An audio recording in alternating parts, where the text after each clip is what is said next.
And I think this just might be. It is. It's a comic book look.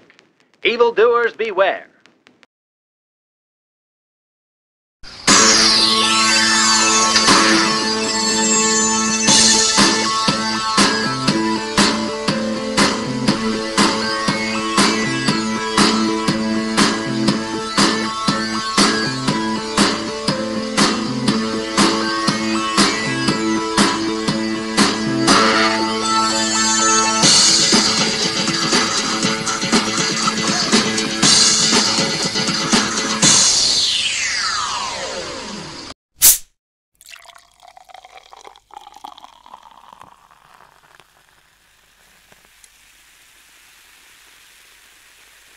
Welcome to a comic book look.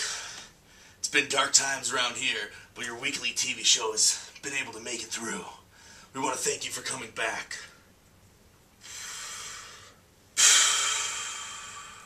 We'll try to give you the best show we can. This is going to be Longbox Confidential. Oh.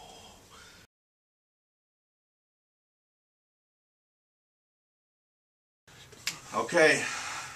Here it goes. I'll put on my blinding shades. Yo. And I'm the honesty judge as I open my beer. Make sure Tom's keeping it. Comics blindly. It's got one. First bowl.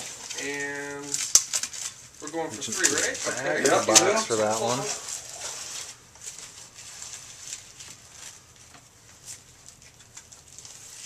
Boom. Money. There's three. What did I get? What'd you get? All right. Ooh, Night Stalkers, number 17. Batman Gotham Knights, number 24. And awesome Chapel, number 2, Image Original. Sweet. All right, John. My turn. I'll wear the honesty shades. Because, you know, Sith never lies. Mercy. Alright, ready? Okay. Get myself all disoriented. That's not too hard to do. Okay. One. It's looking good. Oh, look at that be. Two. You know, where's he going? Ooh, I felt some like kind of papery things out back here, not in plastic, and that intrigues me because all of mine are. Three. Okay. What did I get? Prometheus, and this is issue 9, number 9, September 2000. Awesome. I have Mystic. Damn! Look at the artwork on this. I'm digging this. Okay. Mystic, this is number 10. And then finally I have Venom versus Wolverine! No way! Jackpot right here. Venom all up in your mouth. That's right. That's funny. But, you guys, Longbox Confidential is not over yet. We got one more thing to do. What's it going to be? Who's going to run the camera? Oh. I guess I will pass the beer. I'll get the camera. You sure? All right, Skyler, you're gonna have to learn how to read comics for this. Are you gonna be able to handle that? Yeah. Are you gonna be? Do you know how to read? Have you read before? I just follow the pictures. You get an idea of what's... I'm just kidding, Skyler. You're a favorite. Right. Skyler, you don't fit in the camera frame. Do I need to sweat? Yeah, you do. Yep, I need a little. There you go. Do a little Oompa dance. Let's see what we got here. Your eyes better be closed. They are. Oh, they're closed. Oh, they're closed. John, he's the referee. This is kind of like the Olympics. Yeah, you gotta go for the gold. This is the Olympics of comic books. Yep. Because a little more grace and form with the next poll. 2012, Longbox Confidential. It's been since issue 15. Yeah, we got. This is the pressure right here. Is picking those random ones and doing it right, which makes absolutely no sense. Oh, right there. Boom. All right, what do we get, Sky? What do we get? We pulled Doctor Strange, Sorcerer Supreme. Boom. This is I think it's a standalone. No, I'm not seeing Issue number. 30. Issue 30 or is that 30th of June? No, that's a 30. Okay. Okay. It's just June of that year. Approved by the Comics Code. Always important. I thought this was the back. Jack of Fables. What do we always Number pull a 38. Jack of Fables? I had a Jack of Fables last time. That's awesome. And Strange Tales from Marvel. Issue 1 of 3. Nice. Boom. So we're gonna get to it.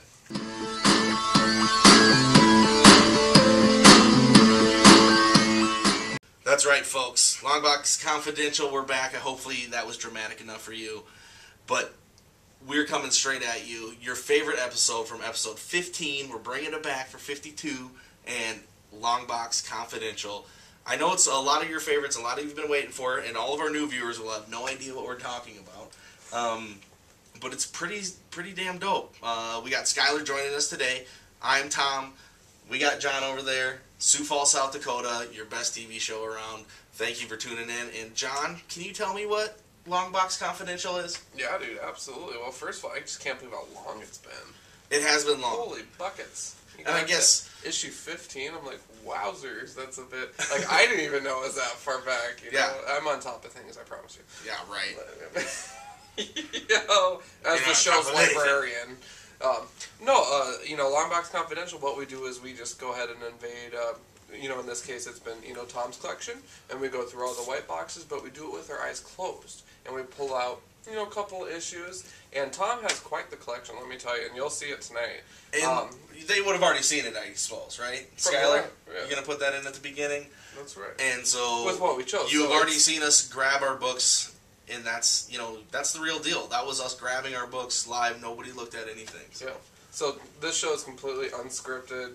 We don't know what we're going to say about each other's books or anything like that. It's or about our books. So it's going to be interesting, but it'll definitely it'll please. Yeah, it's always kind of a trip down memory lane for me.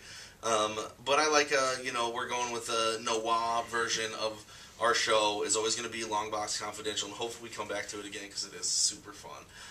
Even though I got shit books this time. But anyway, that's on a different note. Yeah. So, John, I heard you got some packages in the mail today. I did. You know, since you're talking about Longbox Confidentials, I got some confidentially awesome swagger in the mail. In a box, as it turns out. Let's hear all about it. In my mailbox, absolutely. In my segment, You've Got Mail.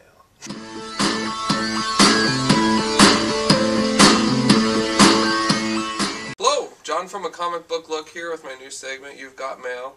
No internet trademarks, you know, or anything like that, but I did get this, you know, package in the mail. Hey, AOL boy. What? You're wearing your wrong shades, dude. I told you, wear those damn... See what this... Wear the Darth Maul shades this in your dial-up shades. dialogue, what it does to me is I'm messing up the wardrobe already. I'm sorry, guys. I'm sorry.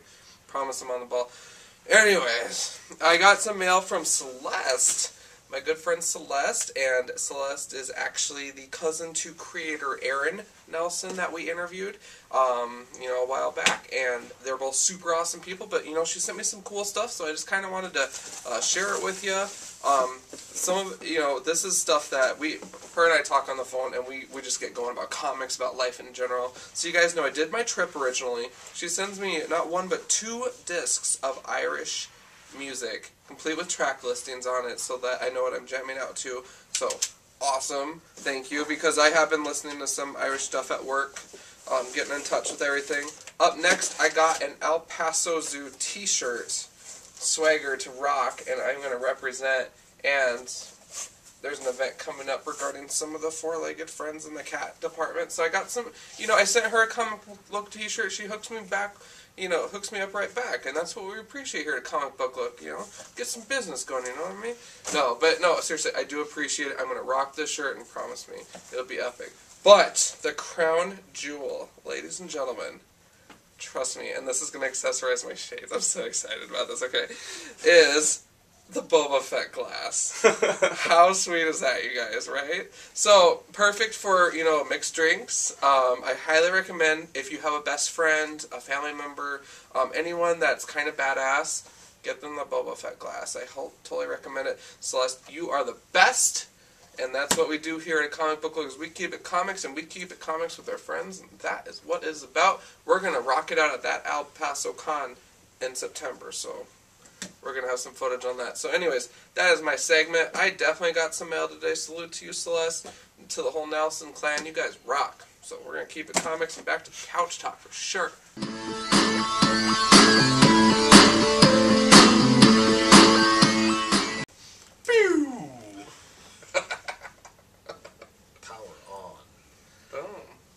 floor's on, Sky. Why don't you start us out? Longbox Confidential. All right, I'm gonna start a little bit weaker here. Doctor Strange, Sorcerer Supreme. Not a huge fan. Actually, Why would you say that? I did enjoy the story that was being portrayed, but I don't need the problem I had. I was reading one of the other comic books I'll get to later, and I'm sitting there and I don't know the story, and I'm thinking, man, I wish I knew more about these characters as I went along.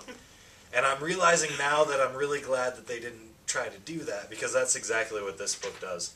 People, you get these people's backstories when they come, like, their favorite color. they just come into scene and it's like, yeah. here's an example. Wow. You can't kill me. A driver on an icy New York street did that years ago. What? It's like that's this guy's introduction. Yo. One of the backup characters in the story.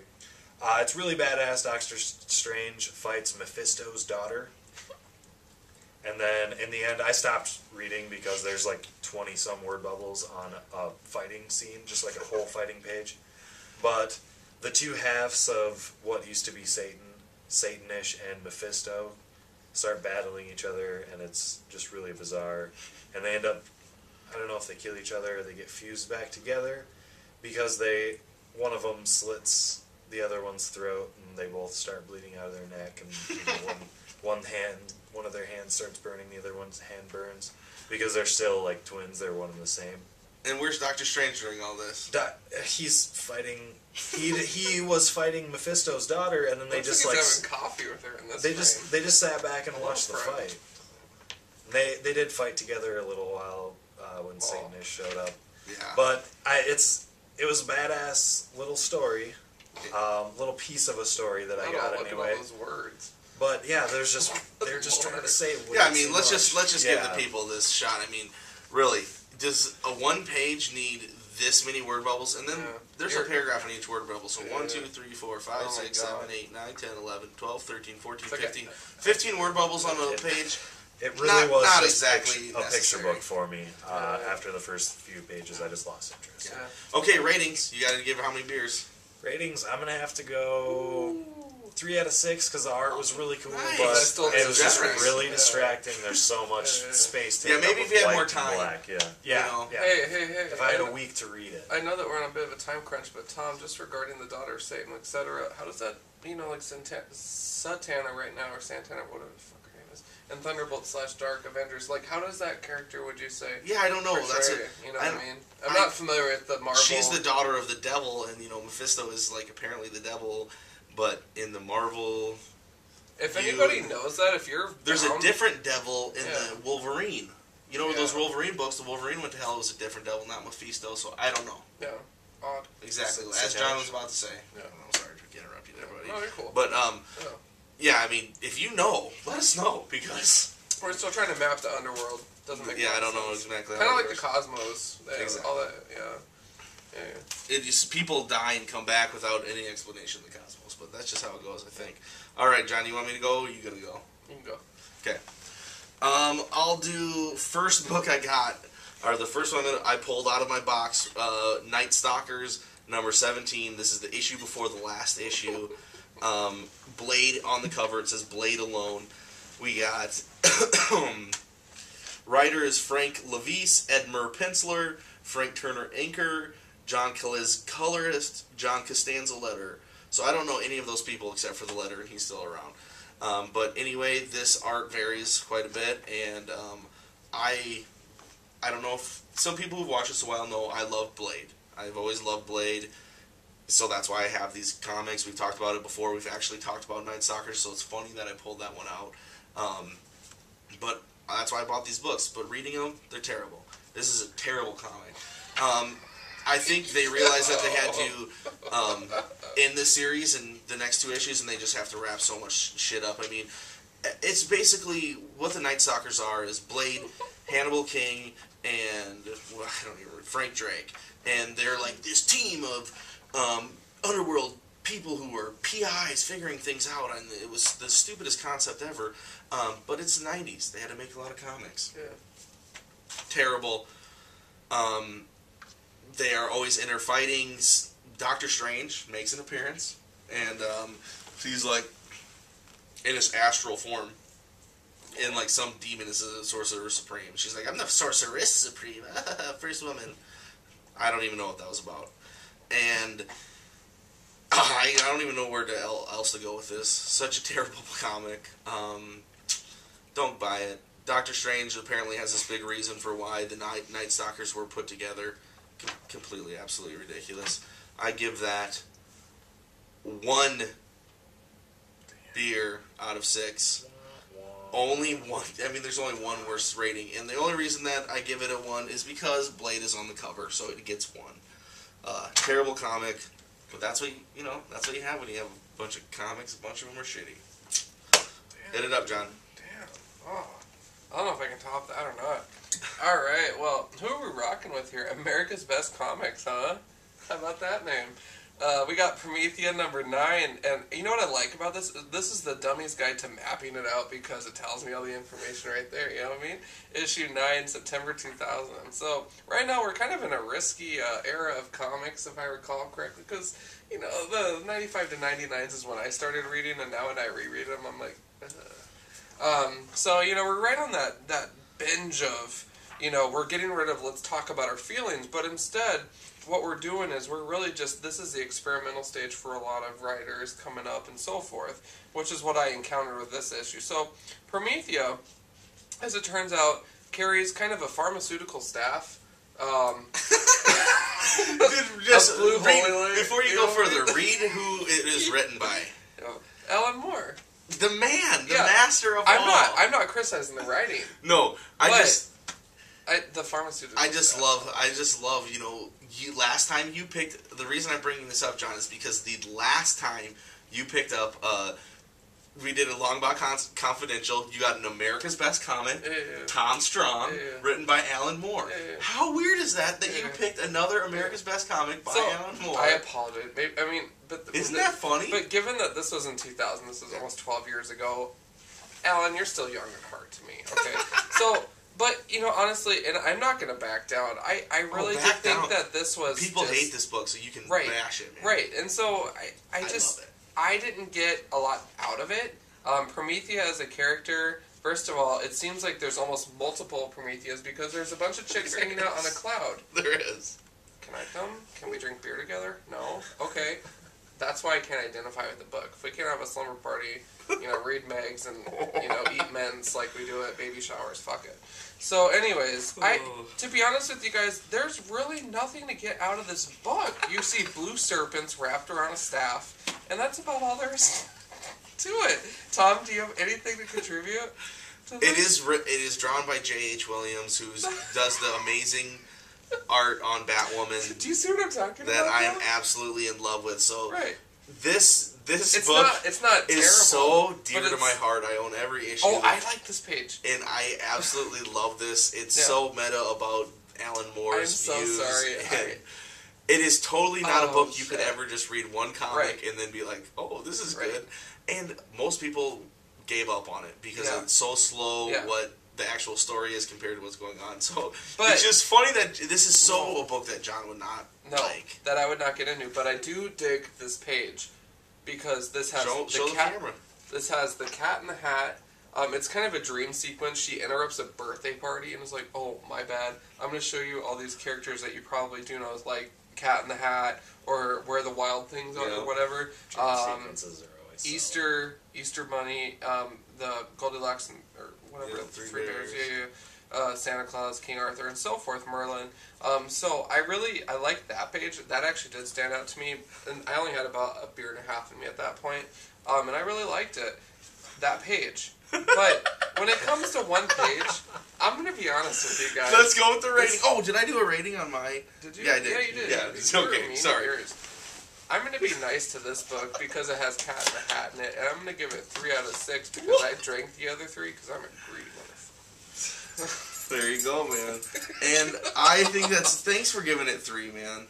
I mean, I understand. If I read the rest of the series, maybe I'd like it more, but I was just like, what the... I mean, it's very well known that most people don't really like that It's hard when you jump in the middle of any series. Lesson learned. And I'm probably going to run into that with my next one, but we'll get to that bridge. I'm sorry, Tom. Okay, yeah, I know. All right. Next book we had here, Jack of Fables, issue 38. Interesting. A return again, another comic book look, or comic book, or Longbox Confidential. Bill Yes, Longbox Confidential. Last time we did a goddamn Jack of Fables issue 2. Go on. Yep. And this was the book I kind of wanted to have more of the backstory, but it's because I'm kind of intrigued by this duo, Jack, and I found out later maybe Jack Jr. It is, with his sidekick Owl. Jack Frost. Jack Frost. And then the other guy's the other Jack. I don't even know. They have a whole argument about his name, so I was never sure what his name actually was. And they're going around just doing chores for people because he wants to do good deeds. He's trying to be a hero. What about that and guy? then, Jack Sr. shows up. McStudley. And this is like from Jack and the Beanstalk and Jack. This is the Jack who is in all the Fables. You know, Jack jumped over the candlestick. He's the same Jack, and he's just a sleazy asshole. Simple as that. And he's trying to get he wants his side order to his fried chicken to be more fried chicken. And he's wearing this pink sexy t-shirt, which we'll have to have a picture of. Sexy. And he's just huge and talks about how he used to be able to eat and could never get fat. And then it goes back, he finds a maiden, and Dang, dude. there's some night walkers in the forest that are messing with her family. And it was a nice little piece, but it's like watching an episode of a show that does 20-some episodes per season. You watch one episode just somewhere in the middle, so you get all these pieces of things that you have no idea what's going on. But it's still an intriguing story. It kind of makes me want to start at the beginning, but that's a lot of work to get through. But I'll have to give it 4 out of 6 because it really did grab my attention. Really interesting. And fat Jack wearing a sexy pink t-shirt. And we got to meet Bill Willingham at the Comic-Con, and he invented that character. So. Yes, and that was, you had a really good time with Bill Willingham. So Bill Willingham. Yeah. To give him I like him, props. John hates him. I don't hate him. He just didn't have his coffee yet, and he hates me, as it turns out. Because I wanted my book signed just as much as Tom did. I think you're awesome, Bill Willingham. No, he watches every show. Does he? No, he's never going to watch our show, dude. I bet he doesn't have time. Yeah, right. This is a comic book look. Yeah. You know he's kidding? watching. Shit. We have to run this through Marvel and DC editors before we air. Bobby. Okay, is it my turn again? I think so. We're back to you. Dear God, did I tell you guys my books were shitty? Did I say that already? This is your collection. Man. Okay, I know. This is my collection. Rep your crop. Okay. I love Image Comics. I do. Let's get this out of the way. Love Image Comics. They're my favorite publisher. They're so awesome. I try to buy everything they do. And this is from Image. Like right when it started. Image issue 2 of Chapel, which is a character created by Rob Liefeld. My least favorite. Yeah, that's what I was gonna say. Red Light. Of all time. So Rob, when I pulled this book, Rob, you can have a beer with me sometime, yo. It even references right away. Yeah. Oh, see Youngblood number 10, and if you'd like, I could pull Youngblood number 10 right out of there because yes, when this came out, let's see what year this came out. 1995. I am 10 years old at this time, and guess what? 10 years old. Chapel's pretty cool. He says ass sometimes. Pretty damn cool. That's pretty cool. Kills people all the time. Loves to pose with his mouth wide open as much as he possibly can. I don't know what that's all about, but this story makes no sense. All I know is he was trying to find some baby that you knew nothing about. Makes no sense at all. He meets some other people, all leading up to meeting this big splash page at the end, where he faces down with this guy who has nothing to do with the rest of the whole comic. But then this leads into the next comic. This came in a time when comic books sold in a large quantities, and these characters were selling good, and they made all these shitty books, and the art was supposed to be exciting and new and crazy, and it ends up just being terrible. And at least that's in my opinion. I know a lot of people love this kind of stuff, but in my opinion, this was terrible. I will give this 0 beers out of 6. That's correct. I didn't even read my last book. 0. It's an empty 6-pack. That is an empty 6-pack, the worst kind. John, you didn't. I didn't read my book. Oh, what'd you do? Prometheus? Yeah. Yeah, you did. You gave it 3. Oh yeah. Yeah. See, both of us have thought we. Catch up, guys. Okay. Responsible comic book journalist right here. You know what I mean? Okay, Skyler. Is it, what? That was my turn. We're on Oh, John. John is going for some sweet It's a good night here in the studio, you know what I mean? Benny's probably passed out from his 4-pack, bitch pack of, Mike's Hard? Yeah. Lemon Smirnoff. raspberry, what? Smirnoff Ice. Mike's Hard. Mixed Girl. 6-pack. Little Sally Sue. Alright, guys, check this out. CrossGen Comics presents Mystic number 10. Okay.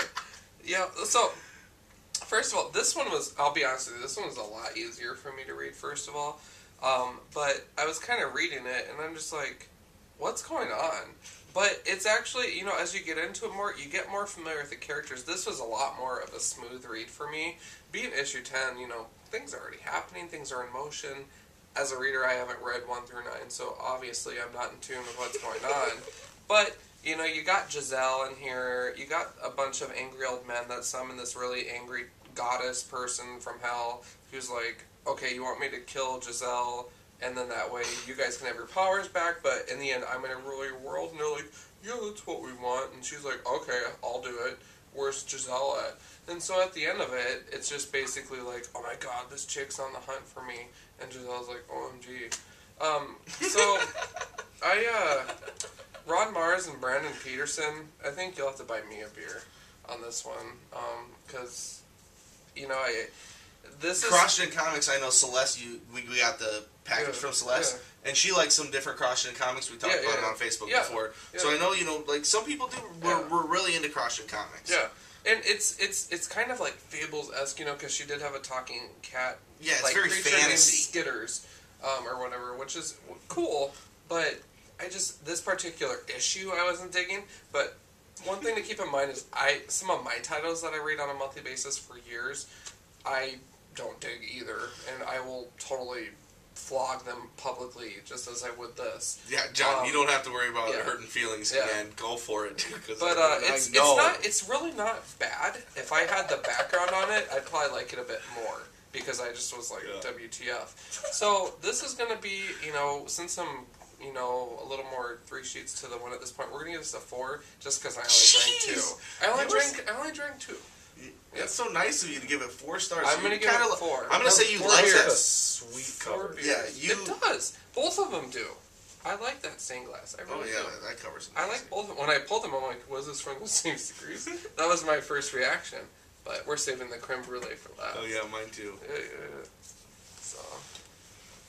So next up, Lord. I drew gold here with Marvel's Strange Tales. This is a project that Marvel does occasionally. They just give some indie creators the rights, or, you know, the ability to pretty much take some of their favorite Marvel characters and do whatever they want in a story with them. And it opens up with a Watcher, one of the Watchers. The Watcher. Utah. The Watcher. He's not just one of them. He's just the Watcher. He is the Watcher. The Watchers. He only shows up. Yeah, but he's one. He's the main one that we meet all the time. This is the only one that we see. There are more somewhere. Yeah. In the Marvel universe, we call him his name like Utah. So is the Watcher. Sorry, I'm sorry, guys. We're nerding out. Too much beer. Sorry, Skyler, for interrupting you. Well, I'm just sorry I'm not up to code on the... I'm sorry for being ice. such a mean-ass geek. God damn it, I hate when I fucking do shit like that. But, anyway, now that the nerd rage is over...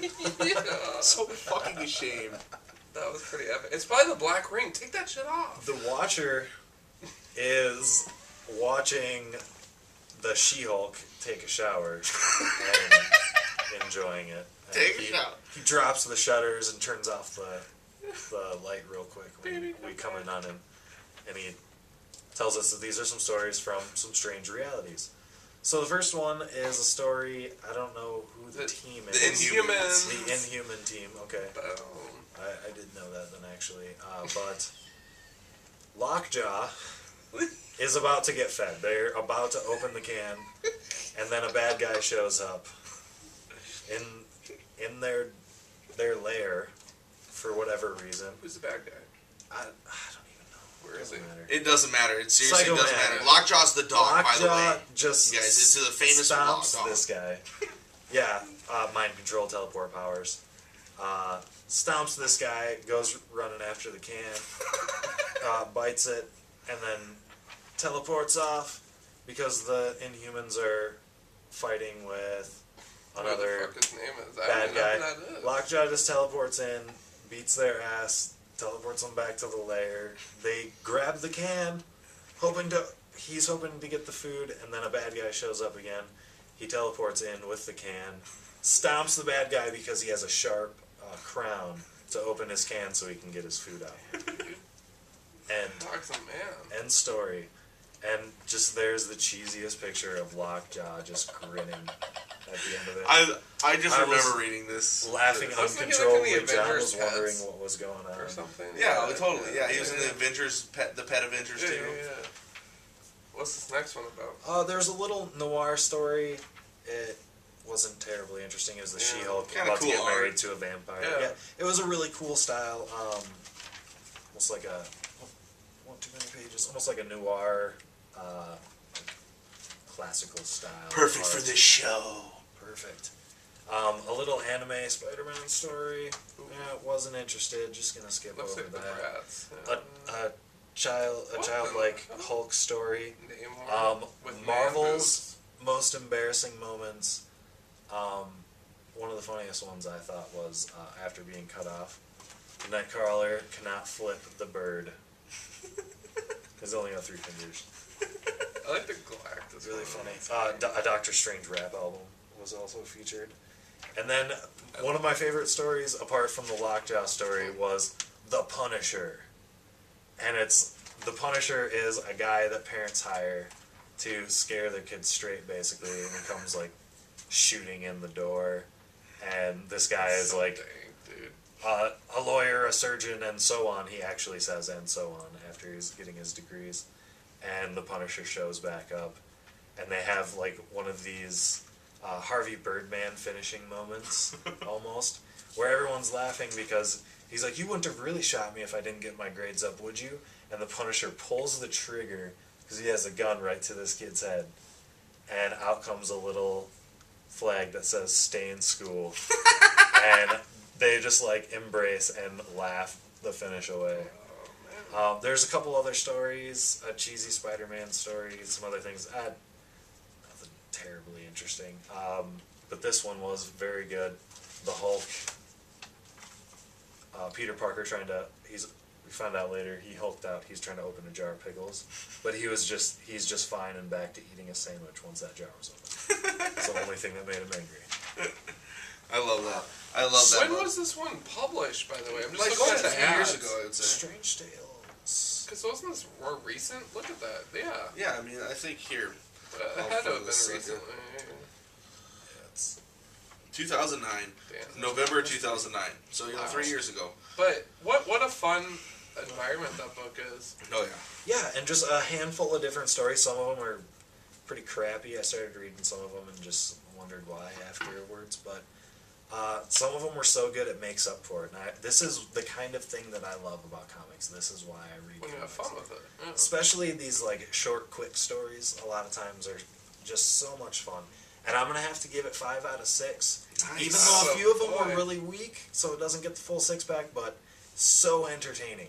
And it's a little longer, so it was easily worth 5 out of 6. And it's based on the, Strange Tales. That's like where Doctor Strange was, the old comics, and now they're doing these kind of funny, strange things, and it's kind of cool legacy. Did you strange like twice? Yep, I'm sorry.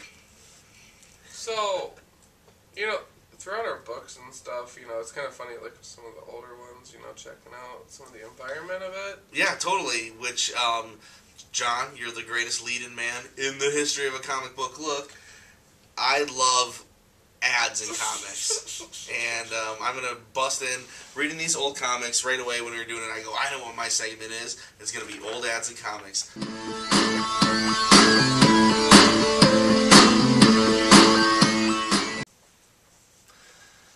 Hey guys, this is Tom from A Comic Book Look. This is my segment, Old Ads in Comics. I absolutely love old ads in comics. When I'm reading an old comic, it's almost hard to get through sometimes because there's so much dialogue and word bubbles and thought bubbles that you can almost just skip over, and it gets daunting. But when you do read in single issue form, there are some really fun things. So I wanted to bring out a very special comic of mine, The Three Mouseketeers.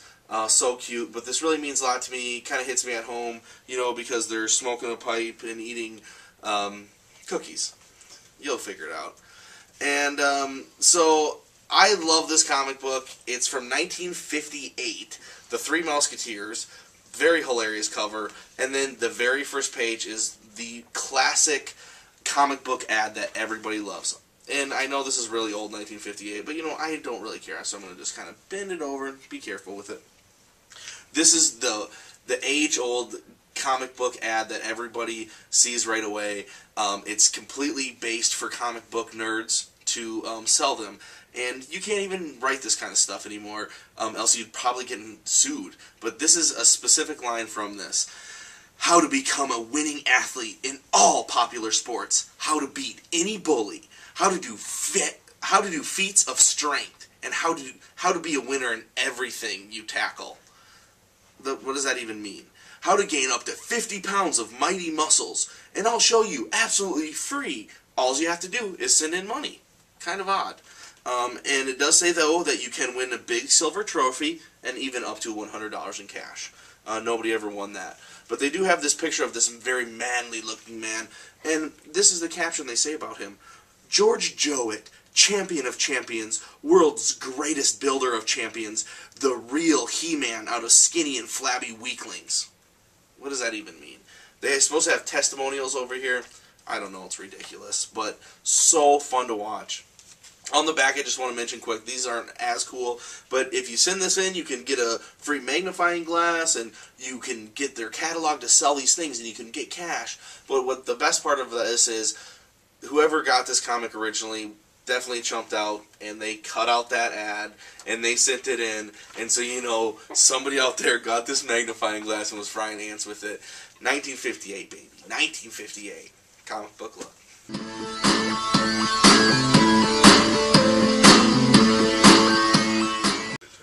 I hope you like that segment. Well, we're back here, and I got my last book. The last one I pulled was Batman Gotham Knights, number 24.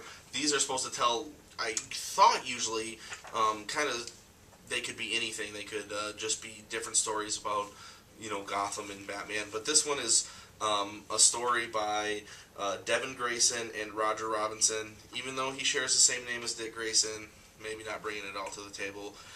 Some people may really like this. I didn't at all. It was all about... I told you guys. It was all about Batman, crying sometimes because he didn't want to touch a gun, and that fucking pisses me off. Oh. Because, you know what, I've seen Batman with a gun. It's not like Batman is afraid of guns. His grappling hook is basically a gun, and it's like he just doesn't choose to use a gun because there's other ways. He doesn't have a problem with using guns. There's guns on every vehicle he has. There's guns. He's carried a gun before. He shot a gun. He uses guns. So this really pisses me off when they have a whole story that's supposed to be so sentimental and Bruce is crying and all this nonsense.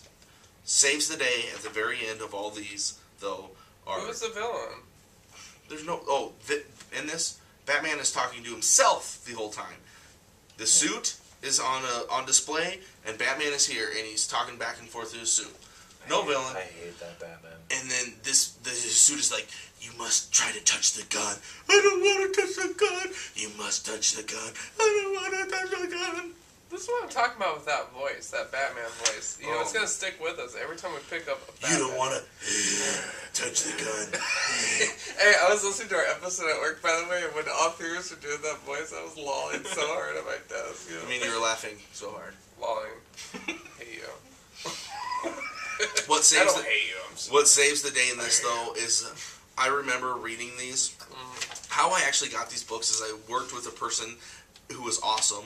Her name was Laura. She was awesome, and she had a brother-in-law who was apparently a piece of crap and left her sister or something. Anyway, he liked comic books and had a whole stack of them, and she goes, "Oh, you like comic books? My brother-in-law left a whole closet full of comic books. At my house, you can have them all." And she gave me like a stack of comics, probably, 200 deep, and it was all these awesome Batman comics, and I tried to read through them. A lot of them were bad, but in the back of each one is these Batman black and whites, usually by a really cool artist or writer, and they're really good. And it's this really cool story about how this guy's meeting another guy in a bad neighborhood in Gotham, and he's getting the good stuff and stuff like that. You totally think they're talking about drugs. Ends up being a photograph of Batman. Batman gets to the photographer's house and takes it from him and says, let's keep Batman under wraps. It's better as a fear thing. But what's really cool about this is Mike Ringo wrote this. So Ringo is what he goes by most of the time. This really cool cartoon style that a lot of people copied, especially into the cross-gen era that they were talking about. But it's really clean, crisp, cartoony, and he was a epic artist who's left this earth way too early, and died like in his prime when he was a great comic artist. So it's really cool to see these stories and just remind me that I have this in my box. So I will give this, because it has to be combined. I mean, I wish I would be able to divide it up. Last story six pack hands down. First story almost a 1. So we're gonna have to go with the 3. Skyler, did you know? 3 pack or three beers. What'd you rate yours? I rated it 5. Fuck. I'm not on top of things. Yeah, 5 beers. Rating paranoia over here. Yeah, exactly. No, Okay, you guys, you're up. I promise I'm with it. Alright. Well, I'm designated enough to make a decision about this book, obviously. Whoa. Venom versus Wolverine. I'm looking for an issue. Oh, issue 1. Go figure, right? You guys, it's 96 comics, and we've talked about this a little bit tonight, right? And what we have are, the big 2, the big whatever at that time, are just pushing books out.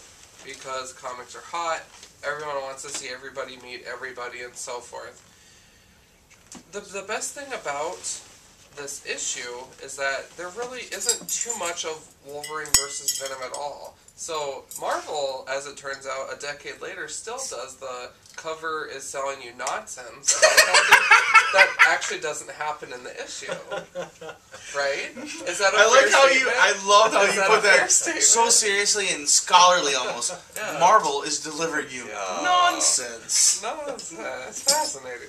But in all seriousness, It's kind of a cool looking Venom on the cover. I want to say that. No, it is. I want to say that is a cool. At least I can see that. Yeah, I think that's a cool kind of Venom when they do it that way. The tongue going crazy and so. I mean, Venom's a cool character, you guys. I kind of have a soft spot. Yeah, in my one of your heart faves. for him. One of your faves. I mean, I'll make s'mores with him any day of the week. But honestly, you know who I really want to make s'mores with? Joe St. Pierre. Oh yeah, who's that? The artist. Oh yeah. No, but seriously, he did a really good job in this Nice. issue. It was very, very 90s. It took me back to the era just before the Onslaught event, and all that stuff. The ads in here, same thing.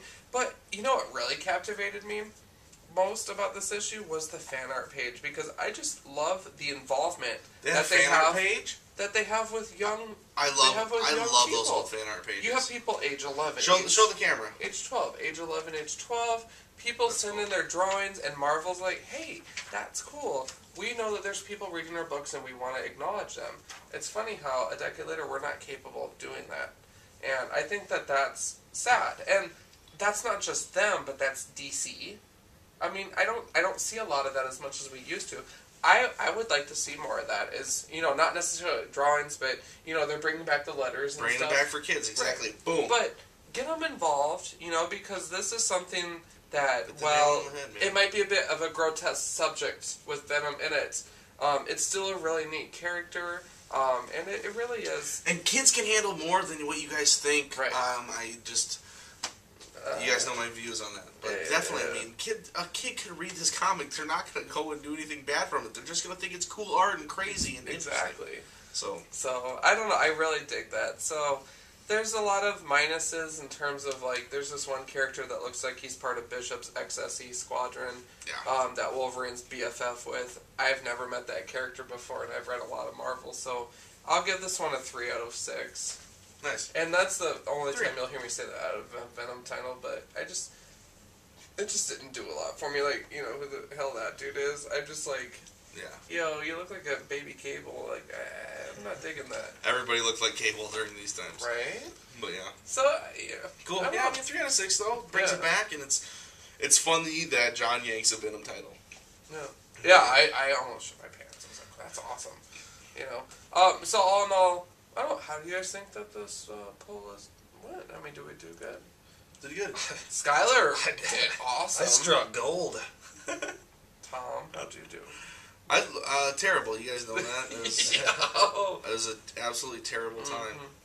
Sorry, and I'll be the just right porridge, the medium well done. Yes.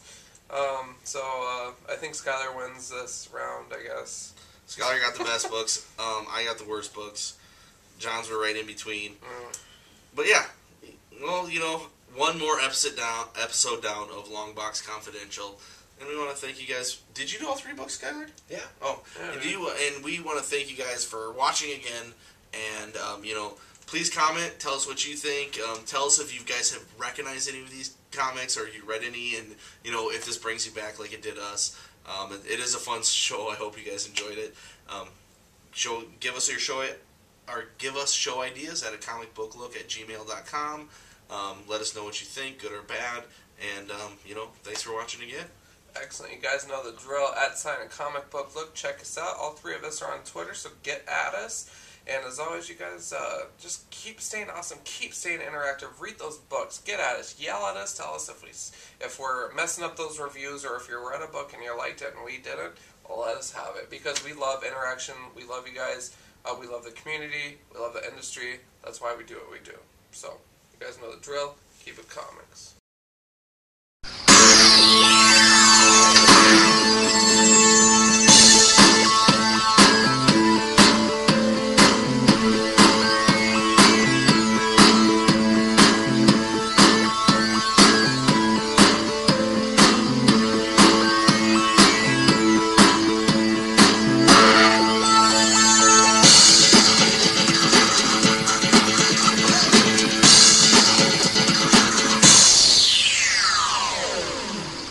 Tough times here at a Comic Book Look. Comic Book Confidential has to go. See, I already screwed up, so we have to cut that out. I already called the wrong thing.